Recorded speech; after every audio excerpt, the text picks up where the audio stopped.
দামি মডেলের bike R15 নিয়ে রকি ঢাকা বিশ্ববিদ্যালয়ের ক্যাম্পাসের ভিতর প্রবেশ করে।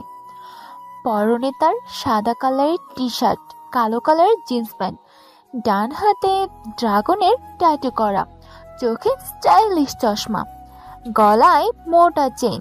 টি শার্টের ভিতর দিয়ে সিক্স প্যাক বডিটা ভালোই বোঝা যাচ্ছে। প্রায় অনেক ছেলে মেয়ে চেয়ে আছে রকির দিকে। কিছু ছেলের হিংসা হচ্ছে রকির প্রতি, আর কিছু মেয়ের মুখে রাগের আভা ফুটে উঠেছে, কারণ রকি তাদের বয়ফ্রেন্ডের থেকে বেশি সুন্দর। রকি বাইকটা পার্ক করে আশেপাশে তাকায়। অনেক মেয়ে তার দিকে ঘোর লাগা দৃষ্টিতে তাকিয়ে আছে। রকি মুচকি হেসে মাথাটা উঁচু করে ক্লাসের উদ্দেশ্যে রওনা দেয়। এই ছেলেটা কে? আর ভার্সিটিতে নতুন মনে হচ্ছে। এত স্টাইল করে ভার্সিটিতে আসা কি দরকার? ওর সম্পর্কে আমার সব ডিটেলস চাই।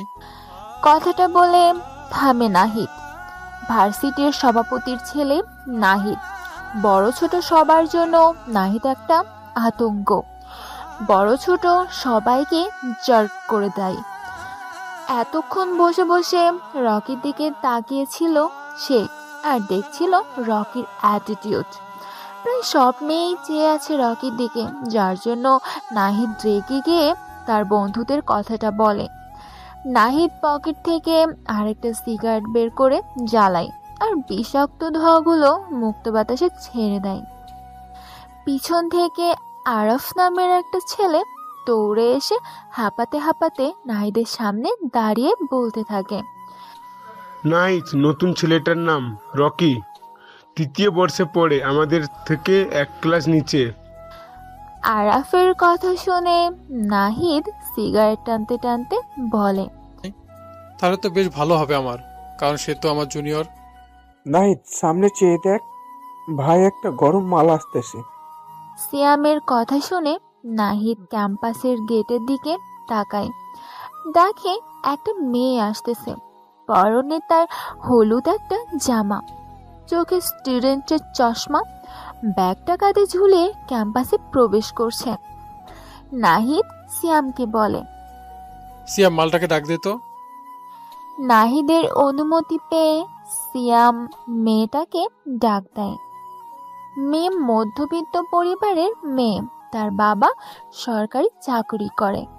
ছোট একটা ভাই আছে, সে ক্লাস 9-এ পড়ে।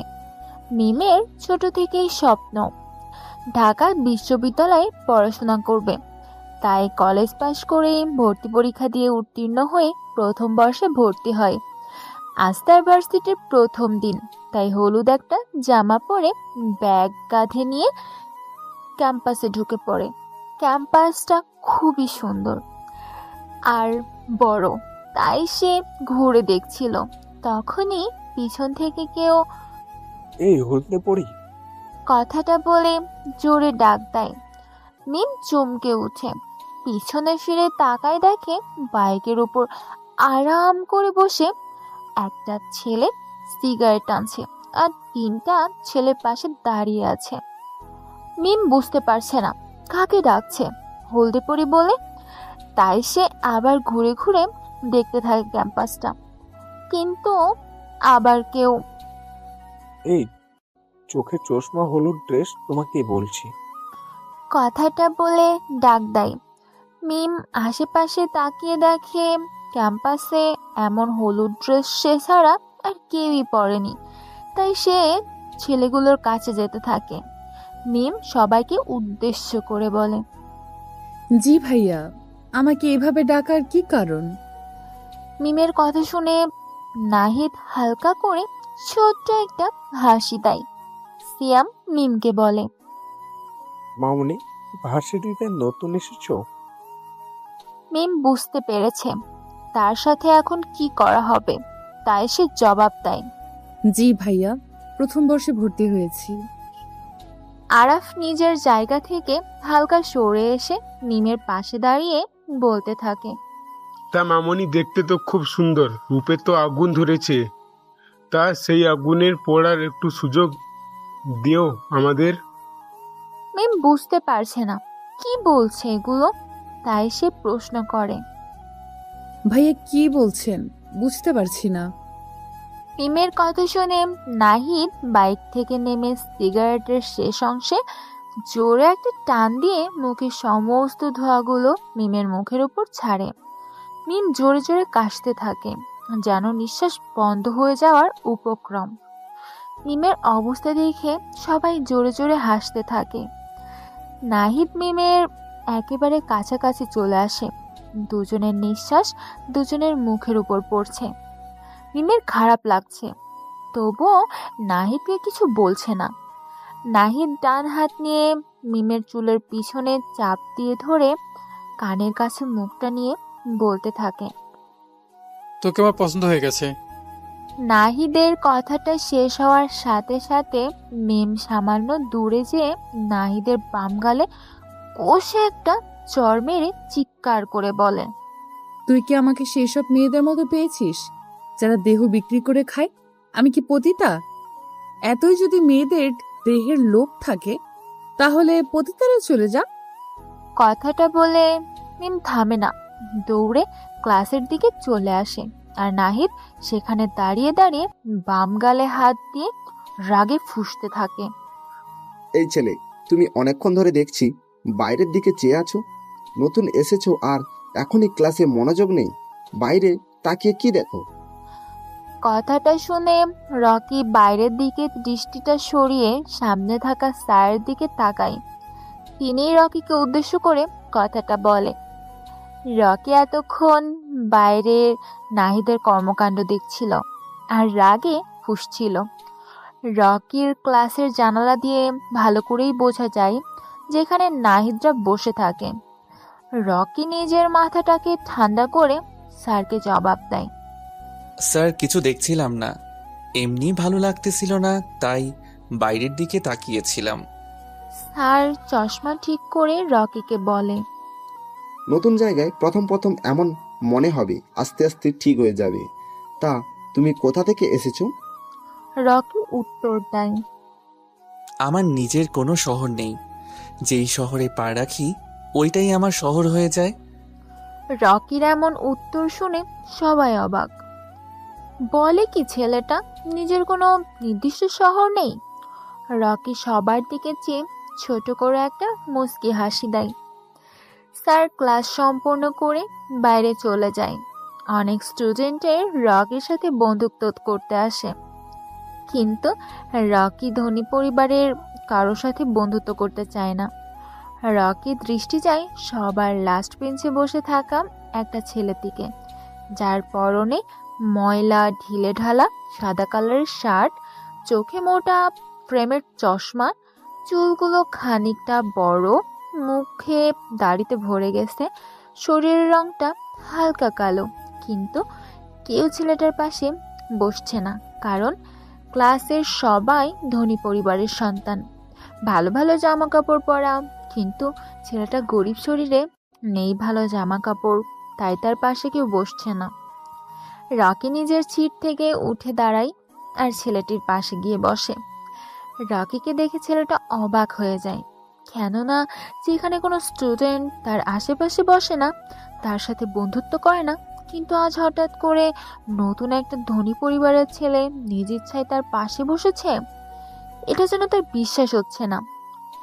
রকি ছেলেটার হালকা উজ্জ্বল মুখটা দেখে মুচকি হেসে ছেলেটাকে বলে, নাম কি তোমার?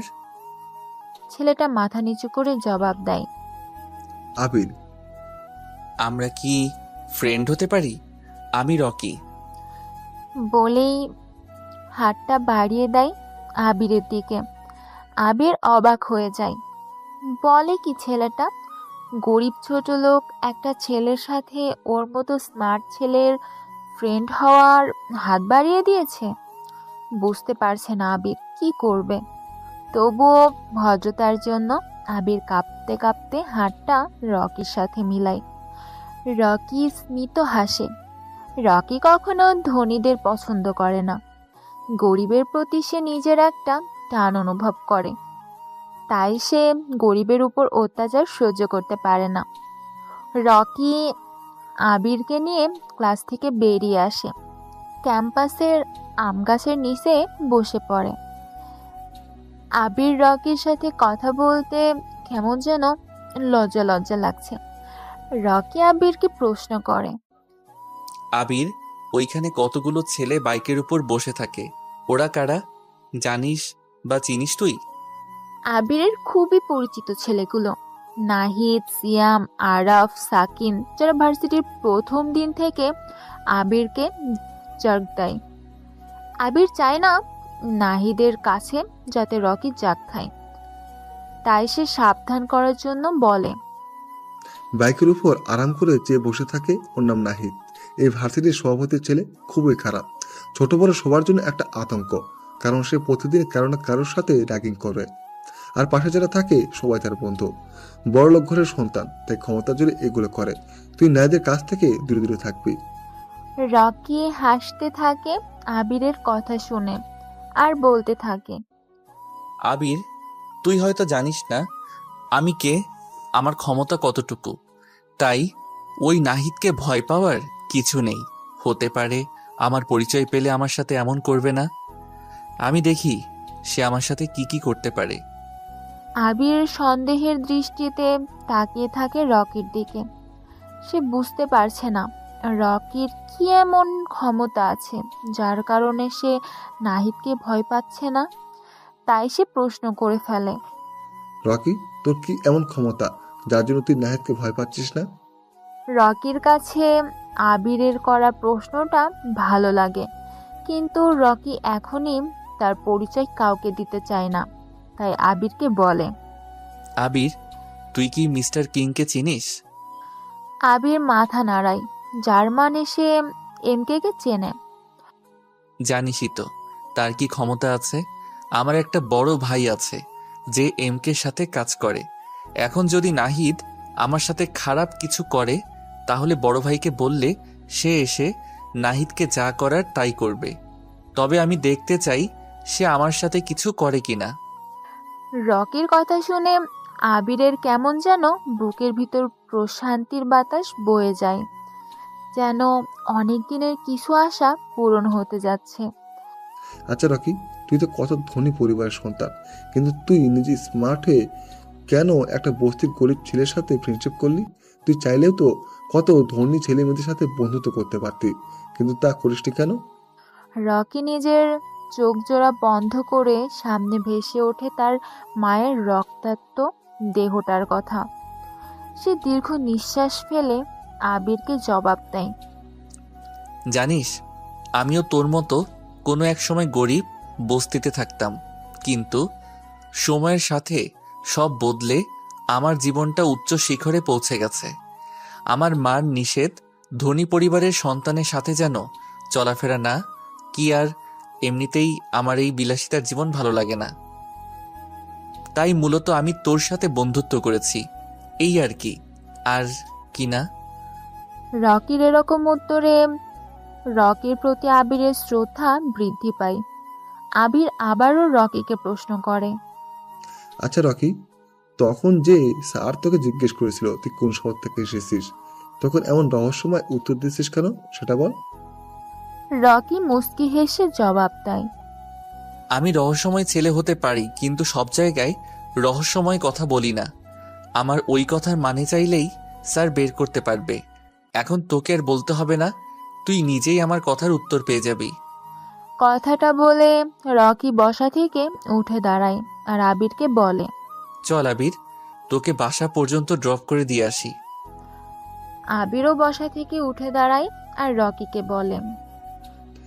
ভাই, তুই গরিবের সাথে চলাফেরা করতে পারিস, কিন্তু গরিবের বাড়িতে যেতে পারবি না, কারণ গরিবদের বাসার অবস্থা অনেক খারাপ, যা তুই সহ্য করতে পারবি না।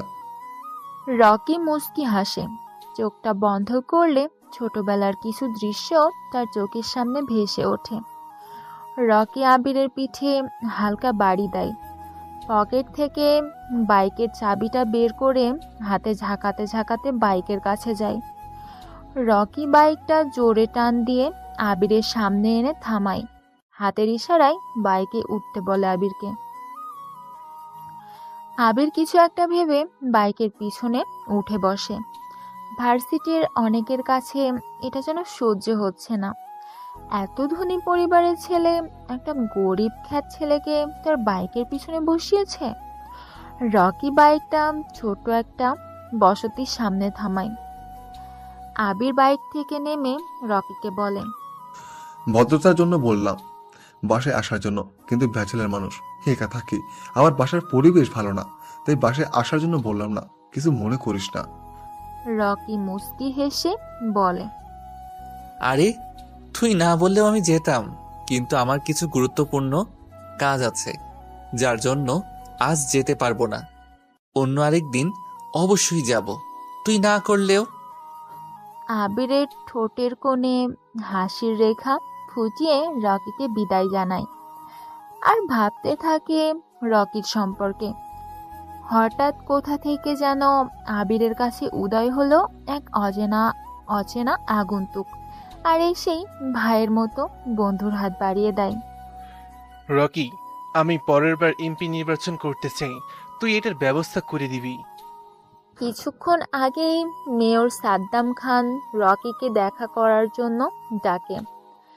আবিরকে নামিয়ে দিয়েই রকি সাদ্দামের বাগান বাসতে চলে আসে। দুজন দুজনের সামনাসামনি বসে, কারোর মুখে কোনো কথা নেই। সাদ্দাম জানে রকি ঠান্ডা মাথার খেলোয়াড়, তাই সে নিজ থেকে রকিকে উদ্দেশ্য করে কথাটা বলে। রকি কিছুই বলে না, পকেট থেকে সিগারেটের প্যাকেটটা বের করে একটা সিগারেট চালায় আর বিষাক্ত ধোঁয়াগুলো নাক দিয়ে ছাড়তে থাকে। সাদ্দাম জানে রকির এই একটা বদ অভ্যাস আছে, সেটা হলো সে সিগারেটের ধোঁয়া নাক দিয়ে বেশি ছাড়ে। রকি একটু শব্দ করে হাসে, যেই হাসিতে লেগে আছে রহস্যময় কিছু আভা, আর সাদ্দামকে বলে, সাদ্দাম ভাই, সবাই জানে গুরুত্বপূর্ণ কথার সময় আমার হাসি আসে। কি জন্য হাসি পাই জানি না আমি, তবে আমার মাইন্ড খেলার জন্য হাসাটা খুবই প্রয়োজন। আমি জানতাম আজ হঠাৎ কেন আমাকে ডেকেছেন, তাই হেসেছি।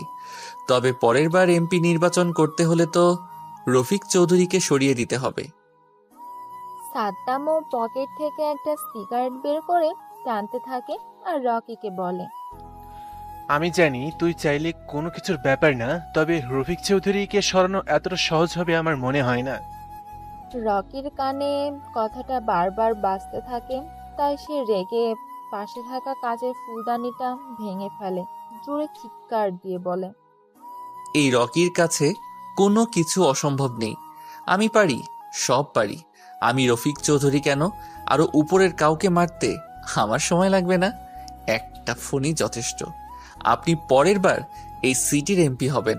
সাদ্দাম মুস্কি হাসে, সে জানে রকি পারে না এমন কোনো কাজ নেই।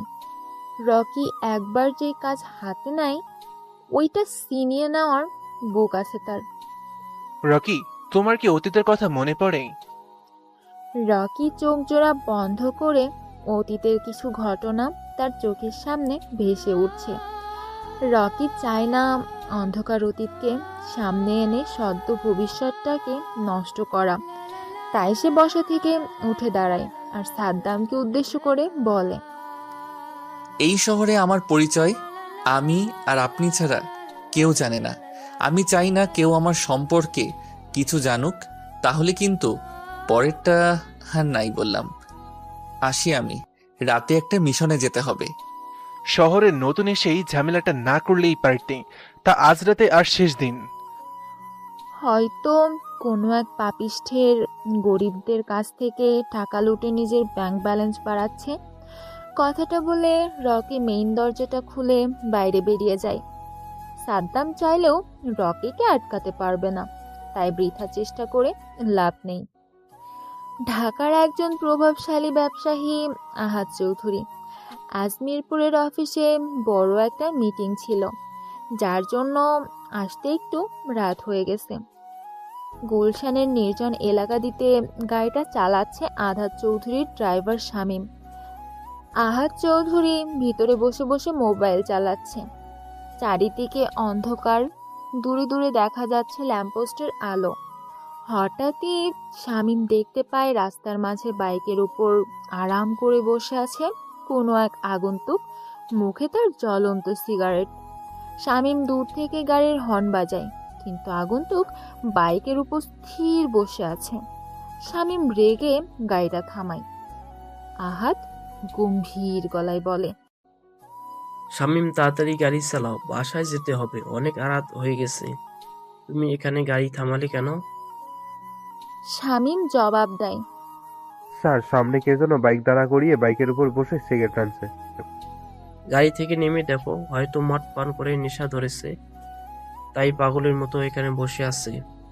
শামীম গাড়ি থেকে নেমে আগন্তুককে উদ্দেশ্য করে বলে, এই কে তুই? মদ খেয়ে মাঝ রাস্তায় বাইকের উপর বসে মাতলামো করছিস? রাস্তা থেকে বাইকটা সরা তাড়াতাড়ি। কিন্তু আগন্তুকটা বাইরের উপর স্থির হয়ে বসে বসে সিগারেট টানছে।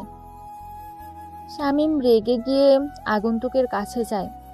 আগন্তুকের পরনে কালো মাফিয়া ড্রেস, কাটা মাস্কের জন্য মুখটা বোঝা যাচ্ছে না।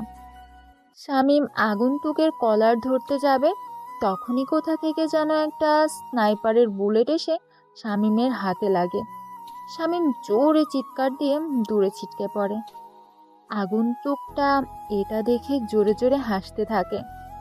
হঠাৎ বাইরে থেকে জোরে চিৎকারের আওয়াজ পেয়ে আহাদ গাড়ি থেকে নেমে দেখে শামীম নিচে বসে চিৎকার করে কান্না করছে। সামনে বাইকের উপর আরাম করে বসে সিগারেট টানছে একটা কালো অভাই।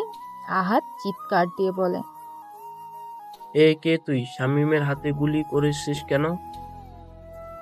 আগন্তুকটা বাইক থেকে নেমে দাঁড়িয়ে বাম হাতে থাকা অর্ধেক সিগারেটটা নিচে ফেলে পা দিয়ে পিষে দেয়।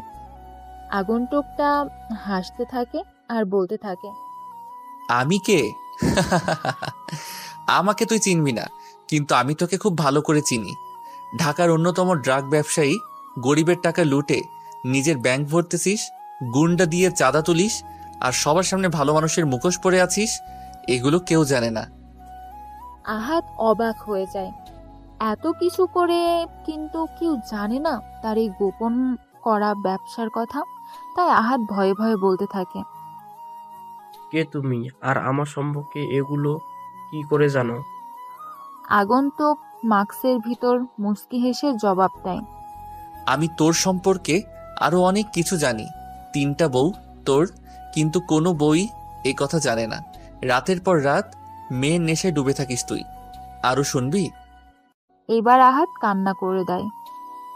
তুমি এগুলো জানো কিভাবে? প্লিজ এই বিষয়টা আমাদের মধ্যে রেখে দাও।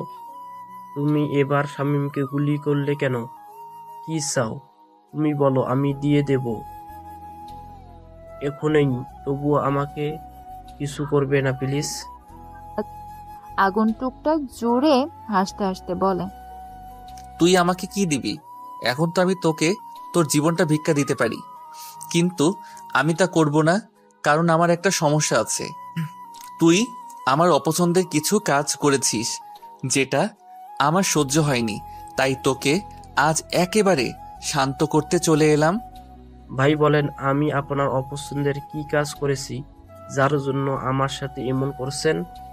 তুই গরিব দুঃখীদের টাকা মেরে খাস, তাদের কাজের সঠিক পারিশ্রমিক দিস না। ভাই এখন থেকে সব সঠিকভাবে দেব, আমাকে ছেড়ে দেন প্লিজ। ভাই আপনাকে কত দিতে হবে বলেন, আমি দিয়ে দেব, তবুও আমাকে প্যারানে মারবেন না প্লিজ। মনে আছে কিছু মাস আগের কথা? তোর একটা বিল্ডিং তৈরি করতে যে 50 জন শ্রমিক মারা গেছে, কিন্তু তুই একটা মৃত শ্রমিকের পরিবারকে 10,000 টাকা করে দিয়েছিস।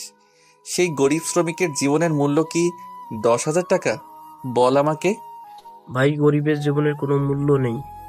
এরা বেঁচে থেকে দেশের জনসংখ্যা বৃদ্ধি করছে। আর আমি এখন আপনাকে একটা অফার করছি। গাড়িতে 50 লক্ষ টাকার একটি ব্রিফকেস আছে, আপনি সব টাকাগুলো নিয়ে আমাকে ছেড়ে দেন।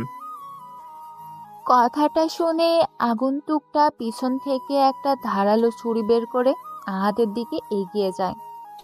আগন্তুকের কাণ্ডে আহাদ ভয় পেয়ে পিছিয়ে যায়, কিন্তু আগন্তুকটা আহাদের ডান হাত থেকে কিন্তু আগন্তুকটা আহাতের ডান হাতটা ধরে কেটে ফেলে। হালকা চাঁদের আলো দূর থেকে ল্যাম্পপোস্টের আলোয় স্পষ্ট বোঝা যাচ্ছে তাজা রক্তগুলো পিচ ঢালা রাস্তায় পড়ে যাচ্ছে। কুনুই আর কবজির মাঝ বরাবর থেকে কাটা হয়েছে হাতটা। কাটা অংশটুকু রাস্তায় পড়ে আছে। আহাত ব্যথায় জোরে জোরে চিৎকার করে কান্না করছে। আগন্তুকটা জোরে জোরে হাসতে হাসতে বলে, তোর কি মনে হয় আমি মাটি দিয়ে তৈরি না? আমি পাথর দিয়ে তৈরি। হতে পারে মাটির তৈরি কিছু মানুষ আজ কাগজের তৈরি টাকার কাছে বিক্রি হয়ে যাচ্ছে, কিন্তু আমি তেমন না। একটা গরিবের জীবনের মূল্য তোর কাছে 10,000 টাকা, কিন্তু তোর জীবনটার দাম অনেক বেশি, 50 লক্ষ টাকা। গরিব মানুষ পৃথিবীতে থাকা মানে পৃথিবীর জনসংখ্যা বৃদ্ধি পাওয়া। আরে ওদের মতো গরিব বেঁচে না থাকলে তোর মতো ধনীদের নিজের কাজে নিজে করে খেতে হতো। আমি যেই ডিসিশন একবার নিয়ে নেই সেটা ভাঙার ক্ষমতা কারো নেই। আহাতের ভয় আর ব্যথায় গলা শুকিয়ে গেছে। এখন যদি পানি পান করতে করতে পারত তাহলে একটু শান্তি পেত। আহাদ এখন নিজের মৃত্যু যেন নিজের সামনে দেখতে পাচ্ছে। সে কাঁপা কাঁপা গলায় বলতে থাকে, ভাই, আমাকে একটা সুযোগ দেন। আমি আর কখনো এমন করব না। আমাকে আমার জীবনটা ভিক্ষা দেন, প্লিজ প্লিজ। সুযোগ? এই রকি কাউকে দ্বিতীয়বার চান্স দেয় না। তোর সময় চলে এসেছে। বলেই ধারালো ছুরিটা দিয়ে লম্বা করে বকের পাশে একটা আঁচার দেয়। আহাতের মুখ দিয়ে রক্ত বের হয়ে যায়, রাস্তায় পড়ে থাকে। আগন্তুক ছুরিটা দিয়ে আবারও আহাতের পেটের মাঝ বরাবর ঢুকিয়ে দেয়। আহাত নিচে পড়ে যায়, চোখ জোড়া ঘোলা অবস্থায় পৃথিবীর মায়া ছেড়ে চলে যায়। আগন্তুকটা আহাতের মৃতদেহের পাশে একটা কঙ্কালের ট্যাটু এঁকে বাইকটা নিয়ে গভীর অন্ধকার রজনীতে মিলিয়ে যায়। ব্রেকিং নিউজ, কাল রাতে কে বা কারা যেন গুলশানের 14 নম্বর ওয়ার্ডের ঢাকার টপ বিজনেসম্যান আহাদ চৌধুরীকে মারাত্মকভাবে খুন করে পালিয়ে যায়। আহাদ চৌধুরীর লাশের পাশে ওনার গাড়ির ড্রাইভার শামীমকেও আহত অবস্থায় পাওয়া যায়। শামীমকে ঘটনাস্থল থেকে হসপিটালে ভর্তি করা হয়। শামীমের জ্ঞান ফিরলে জিজ্ঞাসাবাদ করা হবে। আহাদ চৌধুরীর লাশটা ময়নাতদন্তের জন্য পাঠানো হয়েছে। এখনো কোনো ক্লু পাওয়া যায়নি খুন সম্পর্কে। আজ এই পর্যন্ত। এতক্ষণ আমাদের সাথে থাকার জন্য ধন্যবাদ। শহরের সব জায়গায় খবরটা ছড়িয়ে পড়েছে। আবির ভার্সিটিতে আসার সময় একটা দোকানে দাঁড়িয়ে চা খাচ্ছিল আর টিভিতে সংবাদটা দেখছিল। সংবাদ দেখে তার শরীরের লোম দাঁড়িয়ে যায়। আবার আহাদের লাশের পাশে কঙ্কালের ট্যাটু, পাশে বড় করে এমকে লেখা। তার মানে খুনটা মিস্টার কিং করেছে। ভাবতেই আবিরের ঘাম বেরিয়ে যাচ্ছে। সে এত কিছু না ভেবে ভার্সিটির দিকে রওনা দেয়। রকি আজও তার আরবান 5টা নিয়ে ভার্সিটিতে প্রবেশ করে। বাইকটা পার্ক করে ক্লাসরুমের দিকে আসবে, তখনই কোথা থেকে একটা মেয়ে এসে রকিকে জড়িয়ে ধরে। রকি অবাক হয়ে যায়। হঠাৎ করে অচেনা অচেনা একটা মেয়ে এমন কাজ করবে ভাবতেই পারছে না। এই কে আপনি? আর আমাকে এইভাবে জড়িয়ে ধরার মানে কি? আমি নীলা, তোমার সাথেই পড়ি। কাল তোমাকে দেখে তোমার উপর ক্র্যাশ খেয়েছি। জীবনে প্রথম কোনো ছেলেকে দেখে আমার এত পছন্দ হয়েছে। আমি তোমাকে ভালোবাসি। হোয়াট? কি বলছেন আপনি? আপনার মাথা ঠিক আছে? কালকের দেখায় আজই ভালোবেসে ফেলেছেন আমাকে? এগুলোকে ভালোবাসা বলা হয় না, আবেগ। সব কিছুদিন পর সব ঠিক হয়ে যাবে। রকি, সত্যি আমি তোমাকে ভালোবেসে ফেলেছি। এটা আবেগ না, এটা আমার ভেতর থেকে আসা অনুভূতি। বিশ্বাস করো আমাকে, প্লিজ অ্যাকসেপ্ট করে নাও আমাকে। দেখেন নীলা, আপনাকে আমি আজ প্রথম দেখেছি, আর আজই ভালোবাসি বলে দিব এটা সম্ভব না। ভালোবাসার প্রধান অস্ত্র হলো মন। দুইটা মন মিল থাকলে ভালোবাসা হয়, কিন্তু আমি এখনো আপনার প্রতি কিছু ফিল করতে পারছি না, তাই এটাকে বোকামি ছাড়া আর কিছুই বলবো না আমি। আচ্ছা, সময় নাও, কিন্তু বেশি সময় আমি তোমাকে দিতে পারবো না। আরেকটা কথা, তুমি এখন আমার জিনিস। কোনো মেয়ের দিকে চোখ তুলে তাকাবে না। বুঝতে পারছো আমার কথা? রকি বিরক্ত বোধ করছে নীলার সাথে কথা বলতে। মেয়েটা বেশি কথা বলে, যা রকির একটুও ভালো লাগে না। তাই মাথাটা নাড়িয়ে ক্লাসের দিকে চলে আসে। ক্লাসে এসেই চোখ যায় পিছনের সিটে আবিরের সাথে কিছু ছেলে মজা করছে, আর আবির মাথাটা নিচু করে সব সহ্য করছে। রকির যেন একটা রকির যেন এটা সহ্য হয় না, তাই রেগে সেখানে যে বলতে থাকে, এখানে কি হচ্ছে? সবাই আবিরের সাথে এমন করছো কেন? পিছন থেকে রকির গলার আওয়াজ পেয়ে সবাই পিছনে ফিরে তাকায়। দেখে রকি রাগী মুডে দাঁড়িয়ে আছে। ছেলেগুলোর মধ্যে থেকে ইয়াসিন নামের ছেলেটা হাসতে হাসতে বলে, সবাই দেখ, আবিরের বড়লোক বন্ধু চলে এসেছে। শালা যে কি করেছে কে জানে, যার জন্য রকির মতো ধনী একটা ছেলে খ্যাতটার সাথে বন্ধুত্ব করেছে। এই ছেলে, মুখ সামলে কথা বলো। আবির প্রথমে এসে আমার সাথে বন্ধুত্ব করেনি, বরং আমি আগে যে বন্ধুত্বের হাত বাড়িয়ে দিয়েছি। তোমাদের যা বলার আমাকে বলো। আবিরকে এগুলো বলছো কেন? রকির কথা শুনে সবাই অবাক। রকি ছেলেটা বলে কি এত ধনী হয়েও গরিব ছেলের সাথে নিজ ইচ্ছায় বন্ধুত্ব করছে? ছেলেগুলো সেখানে আর দাঁড়ায় না, চলে আসে নিজ নিজ সিটে। রকি যে আবিরের পাশে বসে। আবির মাথাটা উঁচু করে রকিকে বলে, রকি, আমার জন্য তোকে অনেক কথা শুনতে হবে। এর চেয়ে ভালো হবে তুই আমার সাথে আর বন্ধুত্ব রাখ না। আবিরের কথা শুনে রকি মুচকি হেসে বলে, বন্ধুত্ব যখন করেছি সেটা ধরে রাখার শক্তি আমার আছে। কথায় আছে না যে পিছু লোকে কিছু বলে, ঠিক তেমনি অনেকে অনেক কিছু বলবে, কিন্তু তোকে থামা যাবে না। তাহলে তুই উচ্চ শিক্ষরে পৌঁছাতে পারবি। আচ্ছা আবির, তুই আমাদের ক্লাসের নীলা নামের মেয়েটাকে চিনিস? ভালো করে চিনি। কেন, তুই হঠাৎ নীলের কথা জিজ্ঞেস করছিস কেন? কিছু হয়েছে? না, তেমন কিছু হয়নি। ক্লাসে আসার আগে আমাকে প্রপোজ করেছে, কিন্তু আমি সময় নিয়েছি। বলতে পারিস বিরক্ত লাগে মেয়েটাকে। এখন নীলার সম্পর্কে তুই যা জানিস আমাকে বল। ন্যায়দের ছোট বোন নীলা খুবই রাগী একটা মেয়ে। আমাকে একদমই সহ্য করতে পারে না। গরিবদের দু চোখে দেখতেই পারে না। বড় লোকের মেয়ে ভাবে একটু বেশি দেখায়। ভালো না মেয়েটা, আমার কাছে মনে হয়। এবার তুই ভেবে দেখ, সম্পর্ক করবি নাকি করবি না। আমার কাছেও মেয়েটা ভালো মনে হয়নি। আবার সামনে আসলে না করে দিব। আর আমি ভালো মেয়ে না পেলে এইসবে জড়াবো না। আবির কিছু বলতে যাবে, এর আগে ক্লাসে স্যার চলে আসে। সবাই স্যারকে সম্মান জানায়। স্যার ক্লাস করাতে করাতে একসময় স্যার রকিকে প্রশ্ন করে, এই নতুন ছেলে রকি, তুমি দাঁড়াও। রকি বসা থেকে উঠে দাঁড়ায় আর বলে, জি স্যার। স্যার এমন একটা প্রশ্ন করে যা শুনে রকি মুচকি হেসে জবাব দিতে শুরু করে, আচ্ছা রকি, তুমি তো নতুন, তাহলে তোমাকে সহজ একটা প্রশ্ন জিজ্ঞেস করি। অনেকেই বলে ধনীরা নাকি গরিবের হক মেরে খায়। এই সম্পর্কে তোমার কি মতামত? তুমি নিজে থেকে ব্যাখ্যা করো। রকি স্যারের প্রশ্ন শুনে মুচকি হাসে, কারণ প্রশ্নের উত্তরটা তার জানা আছে। তাই সে বলতে থাকে, স্যার, সব ধনী লোক যে গরিবের কাছ থেকে তার হক মেরে খায় এটা আমি বলবো না। কারণ মানুষের মধ্যে ভালো খারাপ আছেই। হয়তো কিছু লোক মনে করে গরিবের হক মেরে নিজে আরো ধনী হয়ে যাবে। আবার কিছু লোক নিজের সম্পদ কমানোর জন্য গরিব দুঃখীদের দান করে দেয়। এই শহরে এমন অনেক প্রভাবশালী লোক আছে যারা গরিবের হক মেরে খায়, কিন্তু দেখা গেছে কিছুদিন পরই সে কোনো কঠিন রোগে আক্রান্ত হয়ে মারা যাচ্ছে।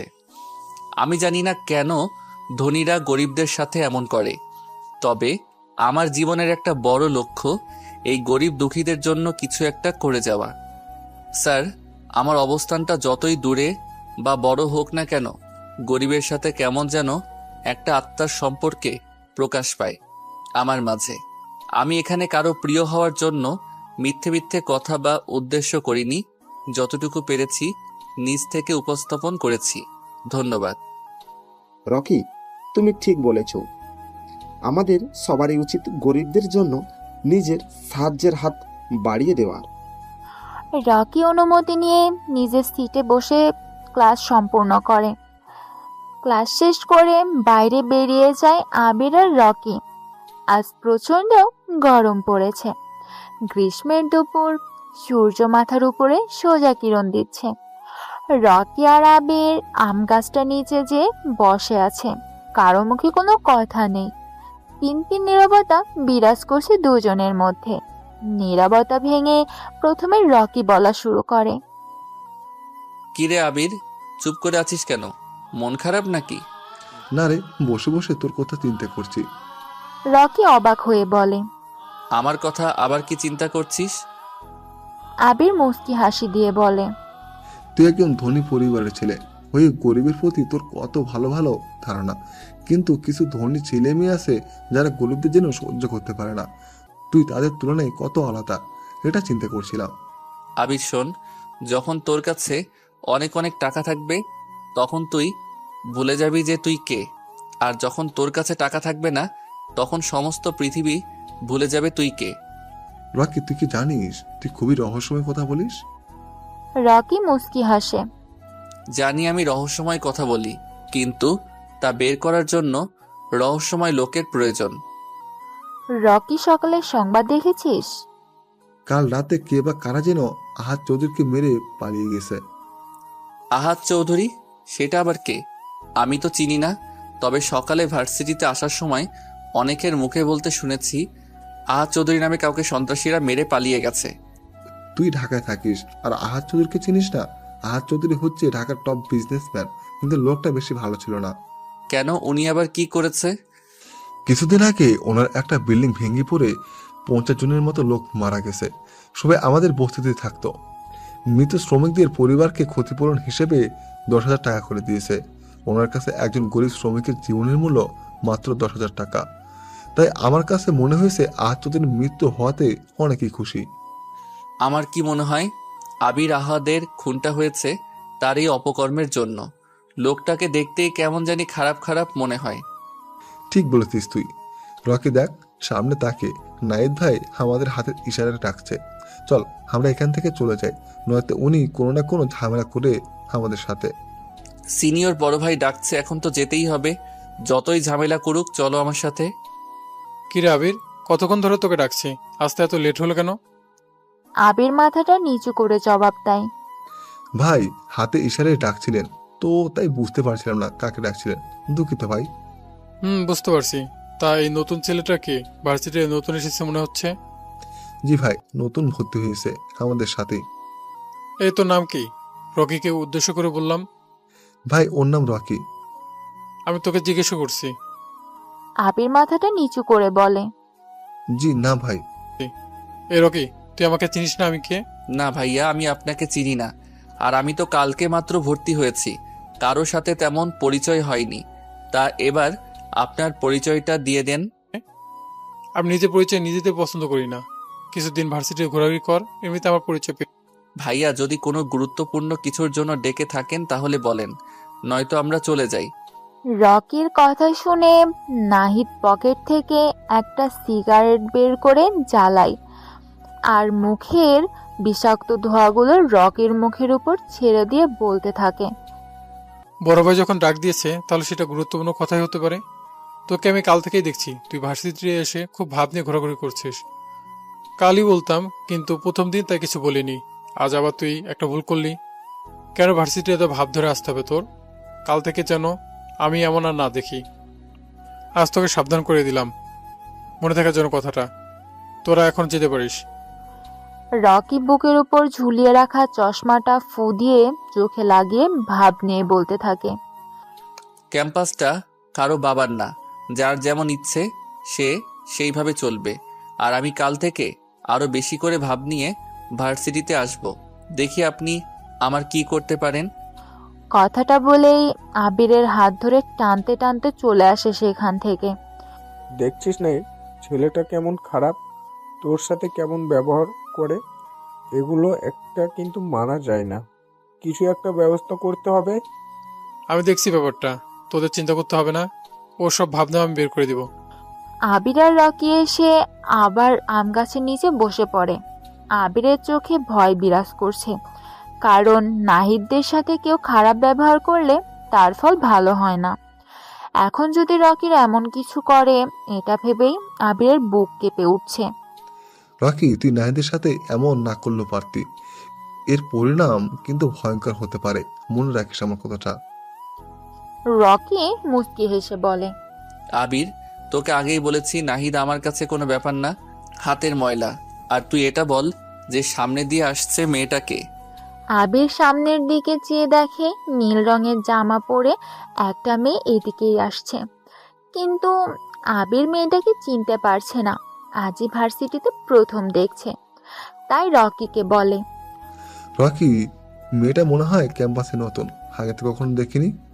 মেয়েটার চেহারায় একটা মায়া কাজ করে, কেমন যেন ইনোসেন্ট ইনোসেন্ট ভাব রয়েছে তার মধ্যে। কি ব্যাপার রকি, মেয়েটাকে দেখে প্রেমে পড়ে গেলে নাকি? আরে দূর, আমি কি বলছি মেয়েটাকে ভালোবাসি? প্রথম দেখাতে কি ভালোবাসা হয়ে যায়? তবে মেয়েটা দেখতে খারাপ না, আমার পছন্দ হয়েছে, এর সম্পর্কে আমার জানতেই হবে। আরে সমস্যা নেই, একই ভার্সিটিতে যখন পড়ে মেয়েটার সম্পর্কে সব জানা যাবে। আবির আর ক্লাস করব না, চল কোথাও থেকে ঘুরে আসি। আরে ক্লাস ফাঁকি দিয়ে এখন ঘুরতে যাওয়া যাবে না। আবির চল আমার সাথে, ক্যাম্পাসে আর ভালো লাগছে না। বলে রকি তার বাইকটা নিয়ে আবিরের সামনে দাঁড়িয়ে বলে, ওঠ, কাছে একটা জায়গায় যাব। রকি, ক্লাস ফাঁকি দিয়ে যাওয়াটা ঠিক হবে না। আবির উঠ বলতেছি, আমার কিন্তু রাগ হচ্ছে। রকির জোরাজুরিতে আবির বাইকের পিছনে উঠে বসে। রকি বাইকটা চালিয়ে শহর থেকে একটু দূরে একটা লেকের পাড়ে দাঁড় করায়। বাইক থেকে নেমে আবির অবাক হয়ে যায় এমন একটা মনোরম পরিবেশ দেখে। সামনে একটা বড় ঝিল, আশেপাশে গাছপালা, হিমেল হাওয়া বয়ে যাচ্ছে চারিপাশে। এখানে এসে মনটা ভালো হয়ে গেছে, তাই রকিকে উদ্দেশ্য করে বলে, রকি, জায়গাটা খুবই সুন্দর, কিন্তু তুই এমন জায়গা খুঁজে পেলি কিভাবে? আগেও আসছিস মনে হয়। রকি মুচকি হেসে জবাব দেয়, আরে না, আমি আগে কখনো এখানে আসিনি। এই জায়গার নাম অনেক শুনেছি, তাই আসলাম তোকে নিয়ে। আবির আর রকি কিছুক্ষণ পর সেখান থেকে চলে আসে। আবিরকে নামিয়ে দিয়ে চলে আসবে তখনই রকির মোবাইলে একটা কল আসে। রকি বাইকটা থামিয়ে পিছনের পকেট থেকে মোবাইলটা বের করে হাতে নিয়ে দেখে স্ক্রিনের ওপর সোহেল নামটা ভেসে উঠেছে। রকি ফোনটা রিসিভ করে বলতে থাকে, সোহেল, ওই দিকের কি অবস্থা? বস, শালাকে ধরে এনেছি, এখন কি করব? আমার আস্তানায় নিয়ে বেঁধে রাখ, আমি আমার সময় চলে আসব। আজকে ঢাকার সবচেয়ে ধনী এবং ক্ষমতাশীল রাজনৈতিক নেতা আরিয়ান আহমেদকে ধরে আনার জন্য রকি কিছু ছেলে পাঠিয়েছে। আরিয়ান আহমেদকে ধরে আনার পর সোহেল নামের একটা ছেলে রকিকে ফোন দিয়ে জানায়। রকি মুচকি হেসে বাইকটা স্টার্ট দেয়। সময় রাত 11:45। রকি বিএমডাব্লিউটা নিয়ে তার পুরনো আস্তানার সামনে দাঁড়িয়ে আছে। বাইরে হালকা বৃষ্টি পড়ছে। একজন ছেলে হাতে একটা ছাতা নিয়ে রকির গাড়ির গেট খুলে দিল। রকি প্রথমে তার পাজোড়া বের করে পরে মাথাটা বের করে। পরনে তার কালো ড্রেস, কালো হাত মোজা, উপরের অংশ কাটা, লম্বা হুডওয়ালা টুপি, কাটা মাস্ক দিয়ে মুখটা ঢাকা। হাতে থাকা অর্ধেক জ্বলন্ত সিগারেট কয়বার জোরে টান দিয়ে বৃষ্টিতে ভেজা রাস্তায় ফেলে রুমের দিকে যেতে থাকে। ছেলেটা ছাতাটা বন্ধ করে রুমের শাটারটা খুলে রকি ভিতরে প্রবেশ করে।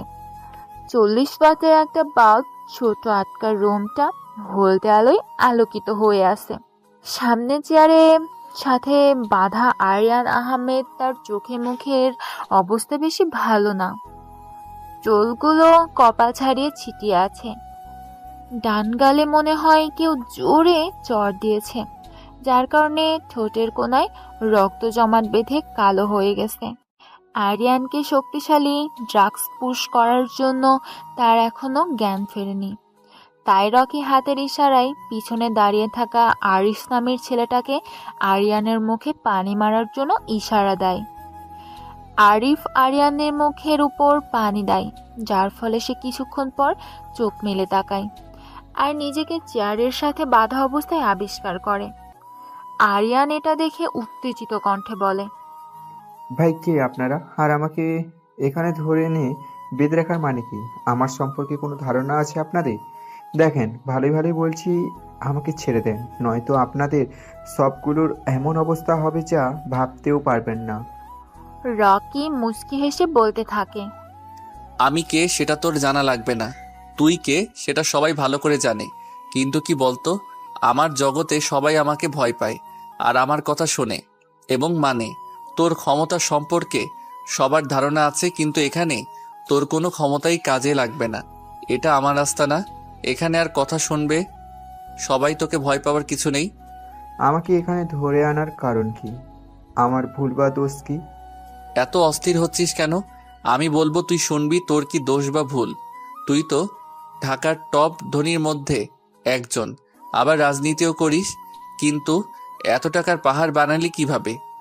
আমার একটা ছোট্ট বিজনেস আছে, যেটা থেকে আর পার্টি থেকে পার্টনারশিপ পাই, সেগুলো দিয়েই তৈরি করেছি। রকি জোরে জোরে হাসতে হাসতে বলে, তুই যে মিথ্যা কথা বলছিস সেটা তোর চেহারার হাবভাব দেখেই বোঝা যাচ্ছে।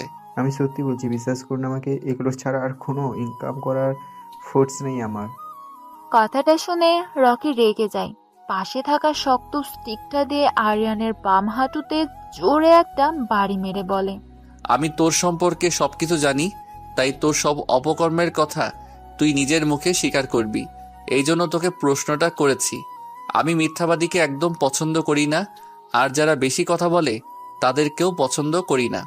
তুই ঢাকার নামকরা একজন রাজনৈতিক নেতা, তুই মানুষের সেবা করবি, কোনটা করলে তাদের জন্য ভালো হবে সেটা করবি, কিন্তু তুই কি করিস? স্মাগলিং করিস, গরিবের হক মেরে খাস। মনে আছে ধানমন্ডিতে একটা ছোটখাটো বস্তি ছিল, গরিব দুঃখীদের বাসস্থান ছিল, কিন্তু তুই কি করলি? সরকারি একটা বড় প্রজেক্টের জন্য সব গরিব দুঃখীদের সেখান থেকে বের করে দিলি। এই কাজটা করার পর থেকেই আমার চোখে পড়ে গিয়েছিলি। তোকে ছোট একটা চান্স দিয়েছিলাম, কিন্তু তুই দ্বিতীয়বার একই ভুল করলি। এখন বল, এগুলোর জন্য তোকে কি শাস্তি দেওয়া যায়? ভাই আমাকে ছেড়ে দেন, আমার দ্বারা এমন ভুল দ্বিতীয়বার আর হবে না। কথাটা শুনে রকি উচ্চস্বরে হাসতে হাসতে থাকে। ভাই আমি ভুল করে ফেলেছি, আমাকে মাফ করে দেন, আমাকে ছেড়ে দেন প্লিজ, আমার দ্বারা দ্বিতীয়বার আর এমন ভুল হবে না। আরিয়ান এমন কথা শুনে রকি উচ্চস্বরে হাসতে হাসতে বলে, তোকে কি ধরে এনেছি ছেড়ে দেওয়ার জন্য? দ্বিতীয়বার যাতে আর এই ভুল না করতে পারিস সেই ব্যবস্থা করার জন্য ধরে এনেছি তোকে। আরিয়ানের কাছে রকির কথা মোটেও ভালো লাগতেছে না। সে বুঝে ফেলতেছে তার সময় শেষ আজকে। সামনে ভয়ঙ্কর রকিকে দেখে বোঝা যাচ্ছে আরিয়ানের মৃত্যু যেন এখন মাথার উপর। আর কিছুক্ষণ তারপরই তার চিরদিনের জন্য নিথর হয়ে যাওয়া। আরিয়ান ভয় কাতর চেহারা নিয়ে করুণ কণ্ঠে বলে, ভাই আমাকে ছেড়ে দেন, আমি ওই বস্তিটা আবার ওদের দিয়ে দিব, প্লিজ বিশ্বাস করেন আমাকে। আরিয়ান, তোকে একটা গল্প শোনাই। শহরে গরিব একটা ছেলে ছিল যার বাবা মা কেউ নেই, পৃথিবীতে সে এতিম। ছেলেটা তার পেটের ক্ষুধা মেটানোর জন্য ছোট একটা চা স্টলে প্লাস হোটেলে কাজ করত। তার কাজ ছিল টেবিল পরিষ্কার করা আর প্রতিটা টেবিলে যে খাবার সার্ভ করা। কিন্তু হঠাৎ করে একদিন ছেলেটা কাস্টমারকে পানি দিতে যেয়ে কারোর সাথে ধাক্কা খেলে হাতের গ্লাসটা সেই লোকটার উপর পড়ে।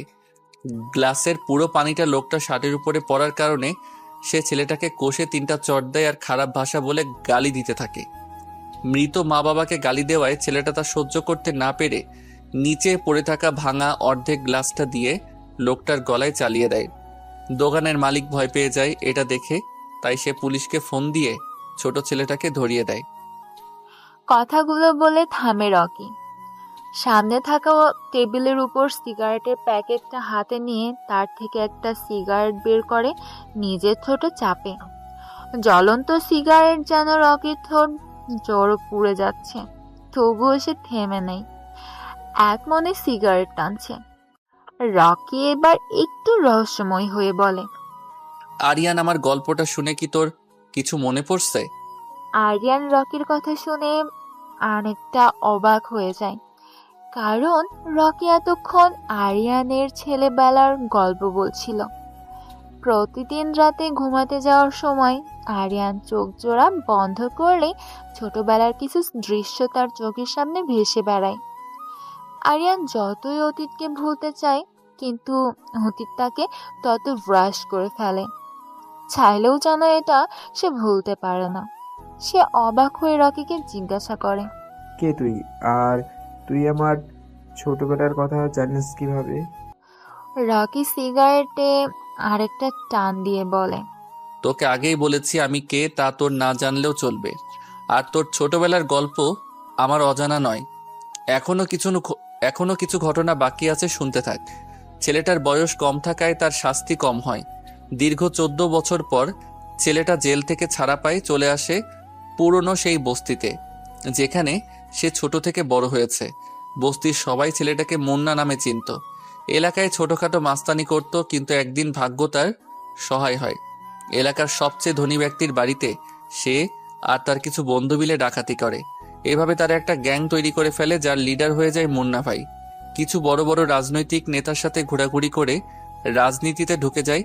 আস্তে আস্তে রাজনীতি করতে করতে ভালো পজিশনে পৌঁছে যায়। জনগণ তাকে আরিয়ান আহমেদ নামে চিনতে থাকে। আর এখন সে একজন ধনী এবং ক্ষমতাশালী রাজনৈতিক নেতা, আরিয়ান আহমেদ। তুই আমাদের সম্পর্কে এত কিছু জানলি কিভাবে? আমি চাই তুই সাধারণ কেউ না, কিন্তু তুই আমার সাথে এমন করে কি পাবি? তোর যত টাকা লাগে আমি দিব, তবু আমাকে এখান থেকে মুক্তি দে। থাক না কিছু কথা অজানা। মানুষ জাতিটাই এমন, সারা জীবন সফল জীবনযাপন করে মৃত্যুর সময় আফসোস করে মারা যায়। তোর ভুল একটাই, তুই গরিব দুঃখীদের প্রতি অবিচার আর অত্যাচার করিস। তোর অনেক টাকা হয়ে গেছে। অর্থ মানুষকে পিশাচ করে তোলে, আবার অর্থই মানুষকে মহৎ করে তোলে। আবার তুই তোর নামটা ভালো জায়গায় নিয়ে গেলি না। এখন তোর জীবন বাঁচাতে তোর টাকা, ক্ষমতা কোনোটাই কাজে আসবে না। দয়া করে আমাকে ছেড়ে দে।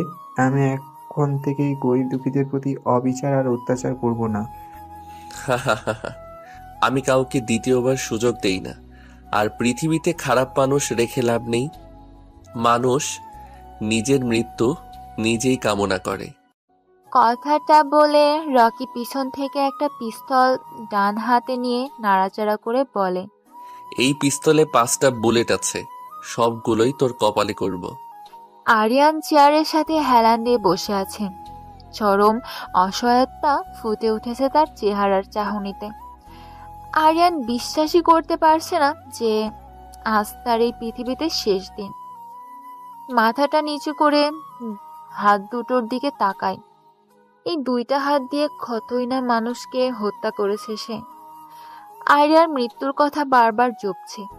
জীবনের এই শেষ বেলায় সে নিজের অপরাধ নিয়েও চিন্তিত। নিচু গলায় রকিকে উদ্দেশ্য করে বলে, আকাশ সমান আমার অপরাধ, তবু তোমার কাছে আমার আত্রি। তোমার দয়া আমার জন্য সম্ভাবনা, হিসেব শুধু শাস্তি আমার পাওনা। আরিয়ানের এমন আবেগী কথাই রকির মন একটুও নরম হয় না। পিস্তলটা সোজা কপাল বরাবর তাক করে। আরিয়ান কিছু বলতে পারে না। এর আগেই রকি পিস্তলের ট্রিগার চাপ দেয়। 100 ডিগ্রি সেলসিয়াস তাপমাত্রায় গরম বুলেট আরিয়ানের কপালটা ভেদ করে চলে যায়। কপাল থেকে তাজা রক্ত বের হচ্ছে। আরিয়ানের প্রবল ভয় আর অস্থিরতা গ্রাস করছে।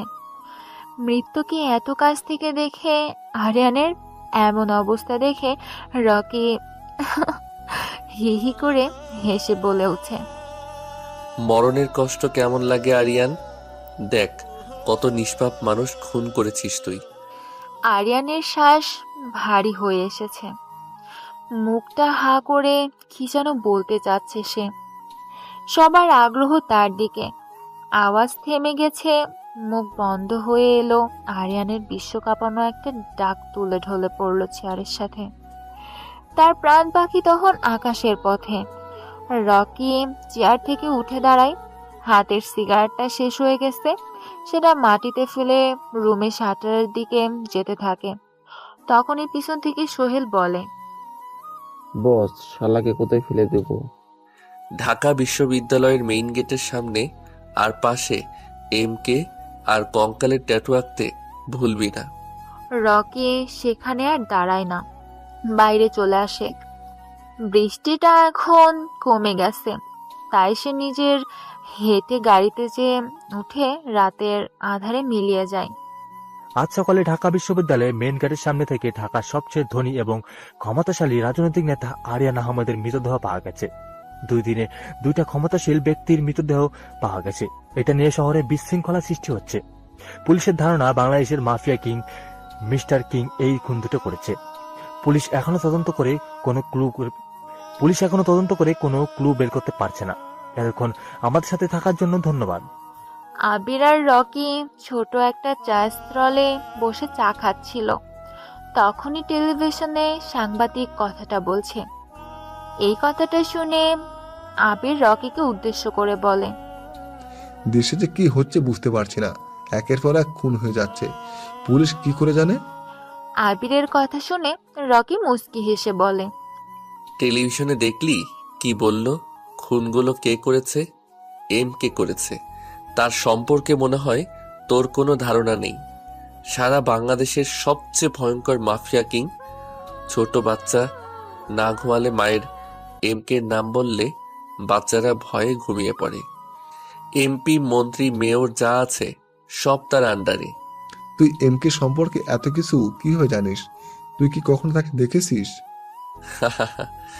MK সম্পর্কে আমার অনেক কিছু জানা, যা সে নিজেও জানে না। আমি MK কে কিভাবে দেখব, যেখানে তার নিজের লোকেরাও আজ পর্যন্ত দেখেনি। MK কে দেখা যায় না, শুধু অনুভব করা যায়। ঝড়ের বেগে তার অস্তিত্বের বাতাস বোঝা যায়। কোনো এক অজানা শহরের শান্ত একটা ঠান্ডা মাইন্ড গেমার নামক ছেলে, যার পদবি MK দেওয়া হয়েছে।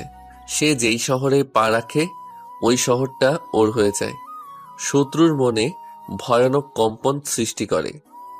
আবিরের সন্দেহের দৃষ্টিতে তাকিয়ে রকিকে বলে, রকি, তোর আসল পরিচয় কি? কে তুই? তুই কি আমাকে কোনোভাবে সন্দেহ করছিস? তাহলে সেটা ভুল। আমি তোর বন্ধু রকি। আমার কাছে তোকে কেমন যেন রহস্যময় লাগছে।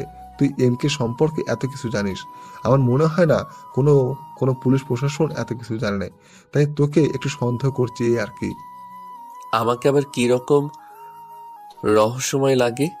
আমি সবসময় এই রকম করে কথা বলতে পছন্দ করি। আর MK সম্পর্কে এত কিছু জানি আমার এক বড় ভাইয়ের কাছ থেকে। আমাকে সন্দেহ করার কোনো মানেই হয় না। রকি, সামনে তাকিয়ে দেখ, নাহিদরা হাতে স্টিক নিয়ে আমাদের দিকে আসছে। চল এখান থেকে চলে যাই। আবিরের কথা শুনে রকি পাশে তাকিয়ে দেখে নাহিদ, আরাফ, সিয়াম আরো 3টা ছেলে, সবার হাতে মোটা স্টিক। রকি পকেট থেকে মোবাইলটা বের করে কাকে যেন একটা মেসেজ পাঠায়। আবিরের দিকে চেয়ে দেখে আবির ভয় পেয়ে আসে। রকি আবিরের পিঠে হালকা বাড়ি দিয়ে বলে, আমরা এখান থেকে কোথাও যাব না, এখানে বসে থাকবো। তুই কি পাগল হয়ে গেছিস? আমরা এখানে বসে থাকলে আমাদের কি করে বুঝতে পারছিস? চল এখান থেকে। আবিররা আর সেখান থেকে যেতে পারে না। এর আগেই নাহিদের ছেলেপেলেরা চলে আসে। নাহিদ তার ডান হাতের স্টিকটা নিয়ে বাম হাতে আস্তে বাড়ি দিতে দিতে বলে, কিরে, পালিয়ে যাওয়ার ব্যবস্থা করছিলি নাকি? পালিয়ে যাব কেন? আবির হালকা ভয় পাচ্ছিল, তাই আমাকে চলে যাওয়ার জন্য বলছিল। আবির দেখ, ও ভয় পাচ্ছিল, কিন্তু তুই ভয় পাচ্ছিলি তাই না আমাদের দেখে? রকি মুচকি হেসে বলে, তোমাদের ভয় পাওয়ার কি আছে, যার জন্য ভয় পাবো? কালকে তো খুব ভাব নিয়ে বলে গিয়েছিলি আমার কথা শুনবি না। আজ এর উপযুক্ত শাস্তি দিব তোকে আমি। দেখব বড় বড় কথা কোথায় যায়। এত 4-5টা ছেলে নিয়ে আমাকে মারার জন্য চলে এসেছো? হি হি হি হি। এরা আমাকে মারবে, হাসি পাচ্ছে আমার। নাহিদ স্টিকটা দিয়ে রকির বাম পায়ে জোরে একটা বাড়ি মারে। রকি নিচে পড়ে যায়। কিন্তু ব্যথায় কোনো চিৎকার করছে না। চোখ জোড়া বন্ধ করে ব্যথাটা সহ্য করে নেয়। নাহিদ রকির শার্টের কলার ধরে উঠায় মুখের কাছে মুখ নিয়ে বলতে থাকে, কিরে কেমন ব্যথা করছে? একটু চিৎকার কর, আমার মনটা যেন শান্তি পায়। তোকে মারার জন্য আমি একাই যথেষ্ট, কিন্তু ওদের এনেছি আমার ক্ষমতা দেখানোর জন্য। আমি এতটাই দুর্বল না যে তোর মতো ছেলে আমাকে মেরে দিবে। আর কিছুক্ষণ অপেক্ষা কর, আমার ক্ষমতা দেখিয়ে দিব। তোর ক্ষমতা? এই ক্যাম্পাসে শুধু আমার রাজত্ব চলবে, তোর কোনো ক্ষমতা এখানে কাজে লাগবে না। কথাটা বলে নাহিদ আবারও রকির ডান পায়ে বাড়ি মারে। রকি কিছু বলে না, এই ব্যথাটা যেন ওর কাছে কোনো কিছুই না। নাহিদের কাছে রকির এমন নীরব ভঙ্গি ভালো লাগছে না, তাই সে উচ্চস্বরে বলতে থাকে, এই কুত্তার বাচ্চা, তুই চিৎকার করছিস না কেন? তোর শরীর কি দিয়ে তৈরি? এত জোরে জোরে মারছি, তার তোর কোনো প্রতিক্রিয়া নেই। রকি কিছু বলে না, মুচকি হাসে। নাহিদ আবারও রকির শার্টের কলার ধরে উঠিয়ে কিছু বলতে যাবে, তখনই ক্যাম্পাসের গেট দিয়ে 3টা ব্ল্যাক কালারের গাড়ি আর পিছনের 4টা বাইক নিয়ে কিছু ছেলে প্রবেশ করে। প্রথমে গাড়ি থেকে একটা ছেলে নামে, পরনে তার জিন্স জ্যাকেট, মাথায় কালো রুমাল বাঁধা, মুখে জ্বলন্ত সিগারেট। পেছনের গাড়িগুলো থেকে একরকম অনেক ছেলে নেমে রকির কাছে আসতে থাকে। এতক্ষণে ভার্সিটিতে তো অনেক স্টুডেন্ট জমে গেছে। ছেলেগুলোকে দেখে নাহিদ বোকার মতো চেয়ে আছে, আর রকি জোরে জোরে হাসতে থাকে।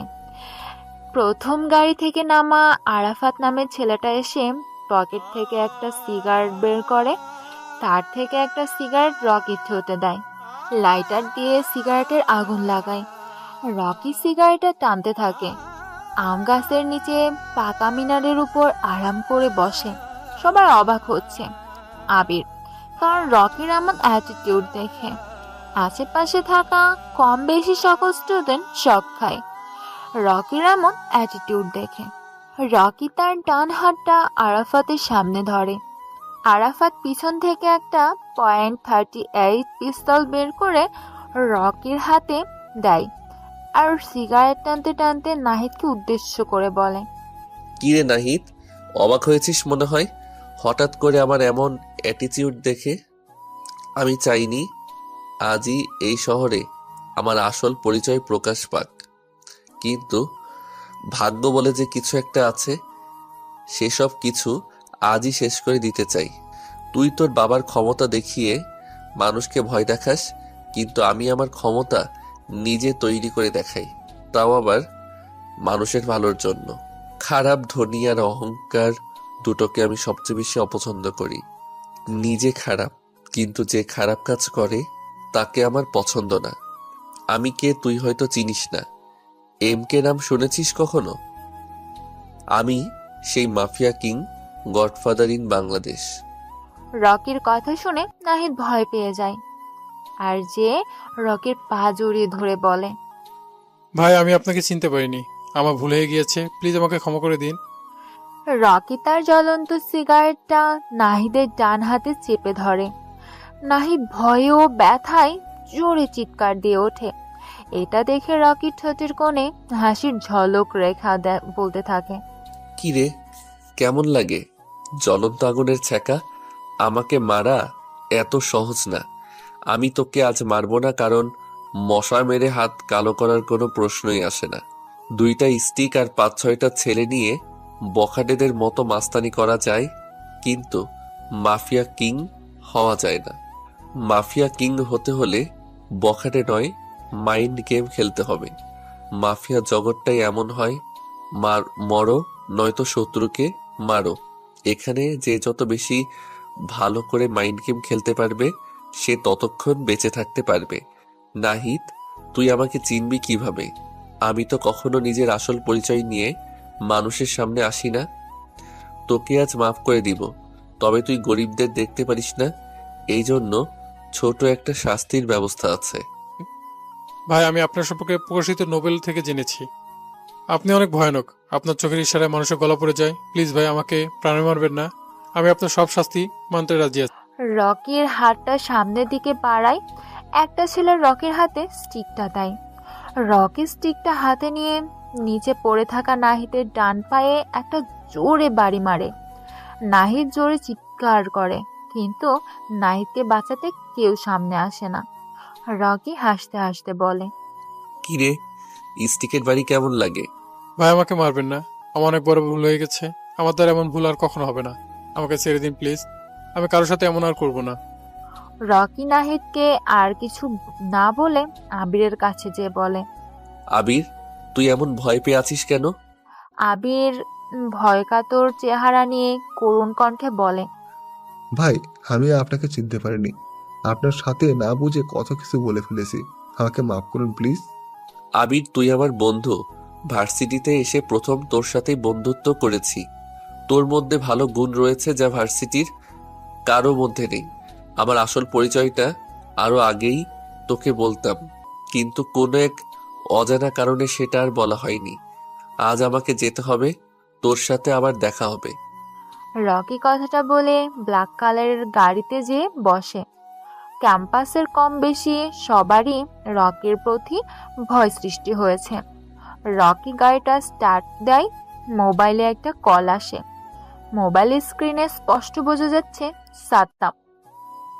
রকি মুচকি হেসে মোবাইলটা কানে লাগায়। ফোনের ওই পাশ থেকে সাদ্দাম গম্ভীর গলায় বলতে থাকে, রকি, আজকে তুমি আমার সাথে দেখা করবে, সেটাও আবার রাতে। রকি একটু ভাবে যে সাদ্দাম তো কখনো ফোন দিয়ে দেখা করার জন্য ডাকে না, তাহলে আজ কি হলো।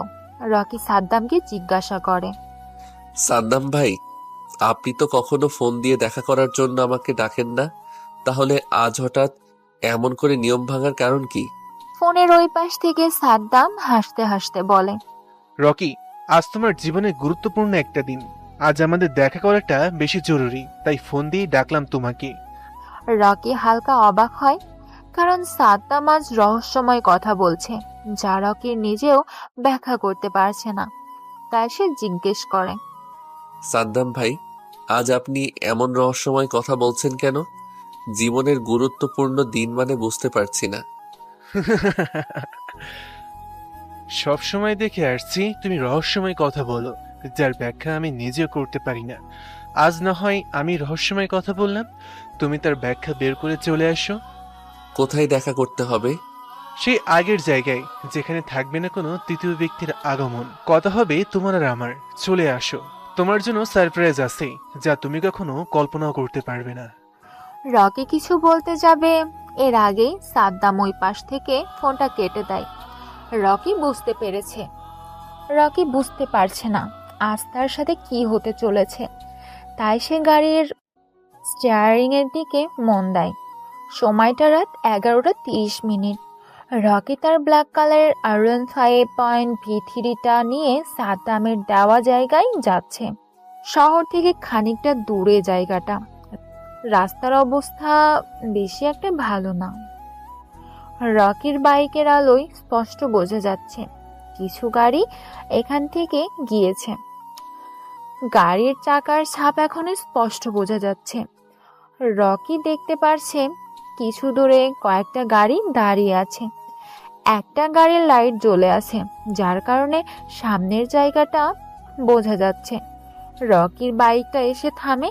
সে গাড়িগুলোর কাছে আশেপাশে সারি সারি গাছ, পাশে বড় একটা রাস্তা, তার পাশে ছোটখাটো একটা পুকুর। চাঁদের আলো এসে পুকুরে পড়ছে, আর পুকুরের আলো প্রতিফলন হয়ে জায়গাটা আলোকিত হয়ে উঠছে।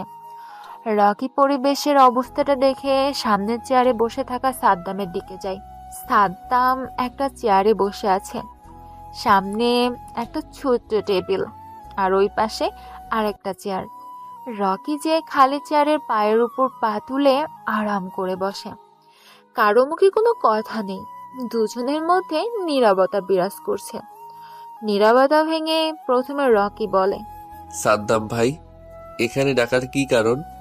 সাদ্দাম রকির দিকে ভালো করে চেয়ে দেখে। শরীরে বড় একটা কালো কোট, মাথায় বড় হুজুওয়ালা টুপি, মুখে কিছু নেই, শুধু বোঝা যাচ্ছে সাদা মুখে কালো চাপদারি। সাদ্দাম টেবিলের উপর রাখা সিগারেটের প্যাকেট থেকে একটা সিগারেট বের করে তার ঠোঁটে চাপে, লাইটার দিয়ে সিগারেটে আগুন লাগায়, জোরে একটা টান দেয়। সিগারেটের প্যাকেট আর লাইটারটা রকির দিকে ঢিল মারে। সাদ্দাম মুচকি হেসে বলে, রকি, তোমাকে আজ অনেক কারণে এখানে ডাকা হয়েছে। কথাগুলো শুনতে নিজেকে প্রস্তুত করো।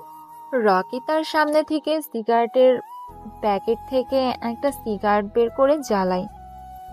জোরে একটা টান দিয়ে বিষাক্ত ধোঁয়াগুলো উপরে ছেড়ে দিয়ে বলতে থাকে, রকি কথা শুনতে নিজের সবসময় প্রস্তুত রাখে, নয়তো এখনো পর্যন্ত এখানে আসতে পারতো না।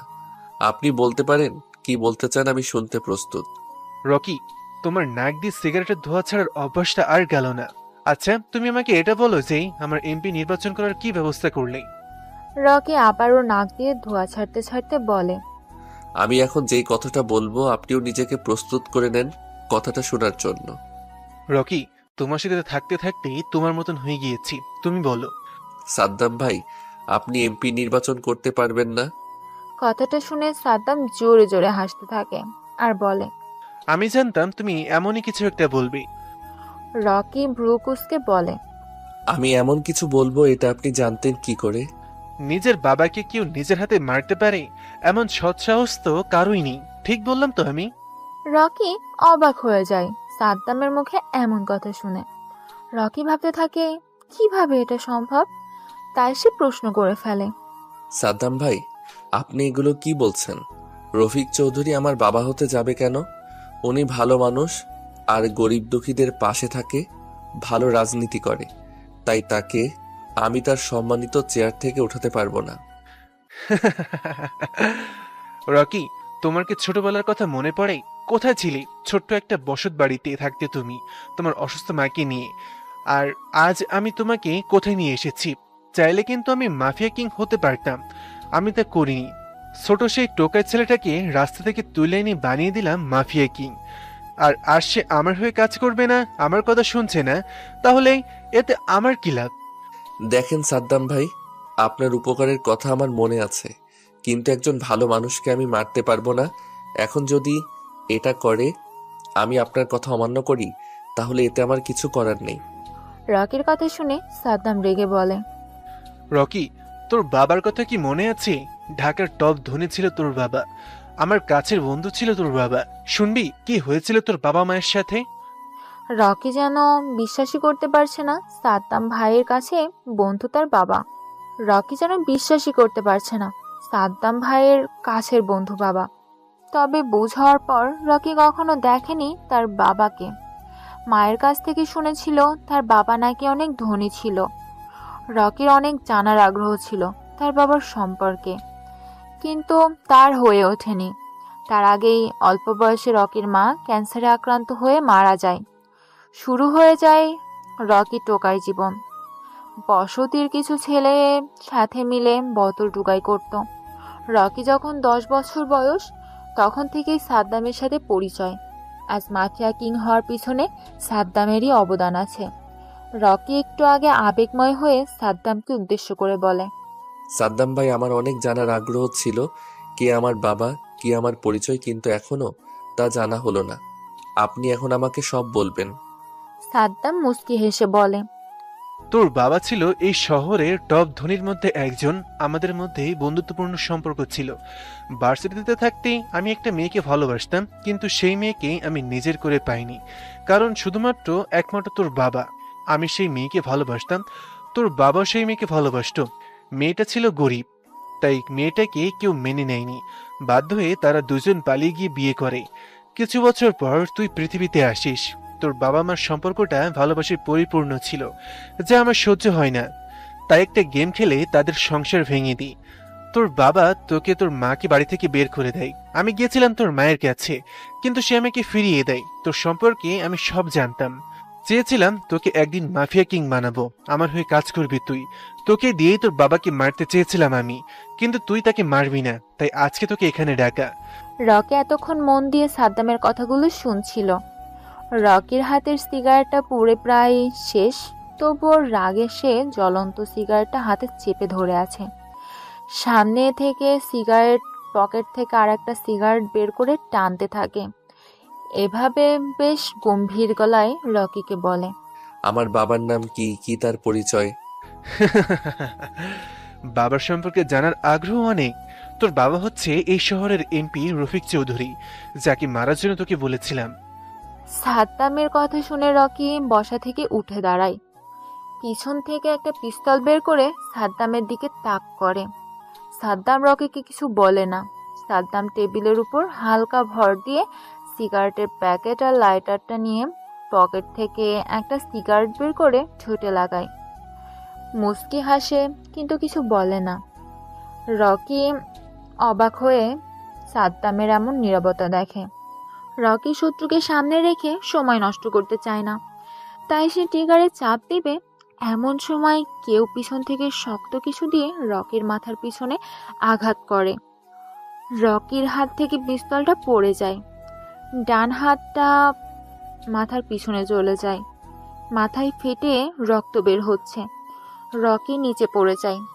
সাদ্দাম হাসতে হাসতে রকির মাথার কাছে নিচু হয়ে দেখে রকির শ্বাস এখনো চলছে। সাদ্দাম বসা থেকে উঠে দাঁড়িয়ে সিগারেট টানতে টানতে বলে, কতগুলো খুন করে মানুষকে ভয় দেখিয়ে আসল মাফিয়া কিং হওয়া যায় না। আসল মাফিয়া কিং হতে হলেই মাস্টারমাইন্ড থাকা লাগে। বুকের ভেতরে সাহসের প্রয়োজন হয়, যা এই রকির ভেতরে নেই। তোকে পাহারা দেওয়ার জন্য পালা কুত্তার প্রয়োজন হয়, কিন্তু আমি একাই 100। রকি কথাটা বলেই নিচে পড়ে থাকা পিস্তলটা হাতে পরপর 5টা গুলি করে। আশেপাশে দাঁড়ানো বডিগার্ডগুলো কারো বুকে কারো কপালে লেগে যায়। সাদ্দামের পাশে থাকা 2টা ছেলেগুলো করতে যাবে, এর আগে রকির পিস্তল থেকে 2টা বুলেট বের হয়ে 2টা বুলেটে যেয়ে তাদের কপালে লাগে। সাদ্দাম এগুলো দেখে ভয় পেয়ে যায়। সাদ্দামের হাতে থাকা অর্ধেক পুরা সিগারেট মাটিতে পড়ে যায়।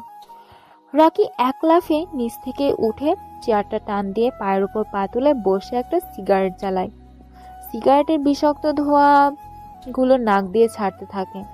রকি দেখ, সবাইকে শেষ করলেও আমাকে তুই শেষ করতে পারবি না, কারণ তোকে আমি এতটুকু পর্যন্ত নিয়ে এসেছি। তুই আমাকে মারবি না। সাদ্দাম যেন কথাটা শেষ করতে পারছে না, এর আগেই রকি একটা গুলি করে। বুলেটটা যে সাদ্দামের ডান পায়ে লাগে। সাদ্দাম ব্যথায় চিৎকার দিয়ে ওঠে। রকি হাসতে হাসতে বলে, মাইন্ড গেম তুই খেলতে পারিসনি। তুই আমাকে নিয়ে মাইন্ড গেম খেলতে যে আমার মাইন্ড গেমের গুটি হয়ে গিয়েছিস। আমার মা মরার আগে বলে গিয়েছিল, একটা বেঈমান আমাদের সুখের সংসার ধ্বংস করে দিয়েছে। তার নাম সাদ্দাম খান, ঢাকার ছোট একটা রাজনৈতিক দলের লিডার। তখন বেঈমান কি এটা বুঝিনি, শুধু সাদ্দাম নামটা মনে রেখেছি। পৃথিবীর যেখানে থাকুক তাকে খুঁজে বের করে মারাটা আমার টার্গেট ছিল। কিন্তু 10 বছর বয়সেই তোর সাথে দেখা, চেয়েছিলাম সেখানেই তোকে মেরে দিব, কিন্তু তা করিনি। তোর একটা অফারের কথা শুনে নিজের মাইন্ডটাকে শান্ত করে মাস্টার মাইন্ড গেম খেলতে থাকি। আমি যার হাতে তৈরি তাকে আজ নিজ হাতে মারব, আমার মায়ের মৃত্যুর প্রতিশোধ নেব। রকি, তুই আমাকে মারতে পারবি না, কারণ তোর একটা দুর্বলতার জিনিস আমার কাছে। যার হারানোর কিছু নেই তার ব্যাপারে সতর্ক থাকো। আমার দুর্বল কোনো জিনিস নেই। মনে করে দেখ, ভার্সিটির একটা মেয়ে, নাম মনে হয় মিম। তুই মেয়েটাকে পছন্দ করিস, মেয়েটাও তোকে চিনে না। তোর জীবনের কোনো দুর্বল পয়েন্ট নেই, কিন্তু পছন্দের জিনিসটা তোর মন কেড়েছে। এটা তোর একটা দুর্বল পয়েন্ট। মেয়েটাকে নিবি নাকি আমার কাছে ছেড়ে দিবি? রাজি থাকলে ডিল ফাইনাল কর।